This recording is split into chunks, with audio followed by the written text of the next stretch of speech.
Hi everyone, it's Matt here from getyourfirstcodingjob.com, and in this video I want to tackle a big question which lots of people will be asking if they are thinking I want to get employed as a professional developer. I'm maybe just starting out on the journey, and that question is, what programming language should I be learning? So if you want to get a job as a coder, maybe that's not the industry you're in right now, but you're thinking, I want to transition and make this my career. That's a question you're going to think about. Should I be learning Visual Basic, maybe C#, Java, C, the list goes on? How do you make a choice? Now, lots of people will say it doesn't really matter, actually, just pick one and get started. And while that's not the worst adverse advice in the world, it's not that helpful because it doesn't tell you what to do. So what I want to do in this video is actually say it really does matter what you pick. And I think for most people, the choice really is limited to two languages, to pick one of two.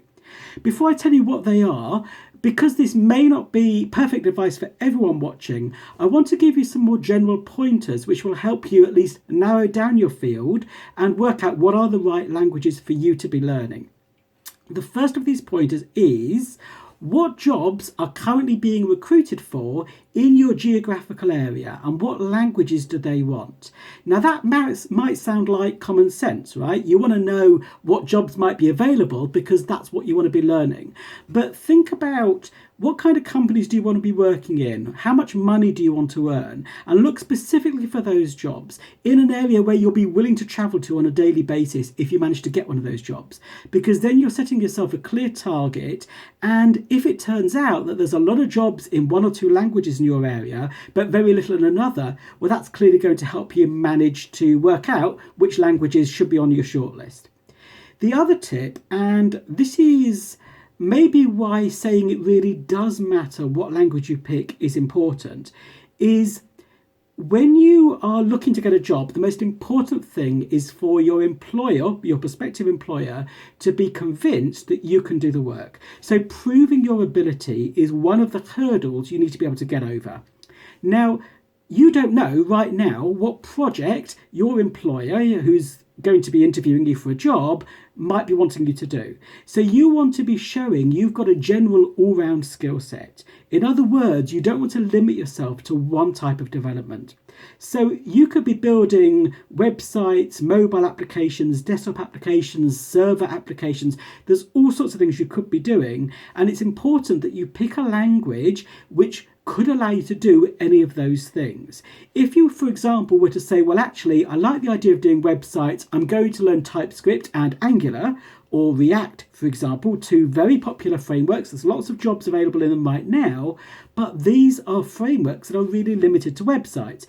If an employer is thinking, I need somebody who's going to be able to build a back-end system, and all they see is that you focus on TypeScript and Angular, they're probably going to say, I don't think that's somebody who is likely to be able to do the job I want. If, however, what's on your CV, what's on your resume is something more general, like Java or C#, then you haven't narrowed down your options. You haven't been pre-categorized by the person who's going to consider your job application. So with that advice, I did say I'm going to give you something definitive, and I think for most people the choice is one of two languages, and those languages are Java and C#. These are the two languages that generally wide world have the most jobs available in them right now. And that's probably because more software is written with these two languages than any other these days. They're also both very versatile languages because they can be used for websites, backend systems. C# can be used for desktop systems for Windows. Java can be used for Android apps. So there is a wide variety of things you could be doing when you know one of those languages. Now, personally, I favour and I recommend to most people Java.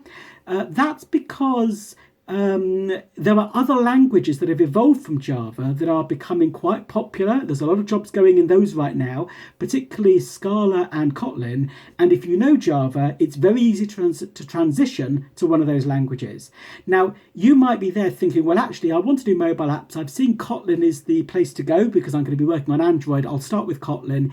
Even then, I'd say no, start with Java, learn to build mobile apps in Java. You'll find the transition to Kotlin really easy, but you've given yourself a wider potential pool of opportunities for employment when that's the point you reach when you're going to go out there and look for jobs.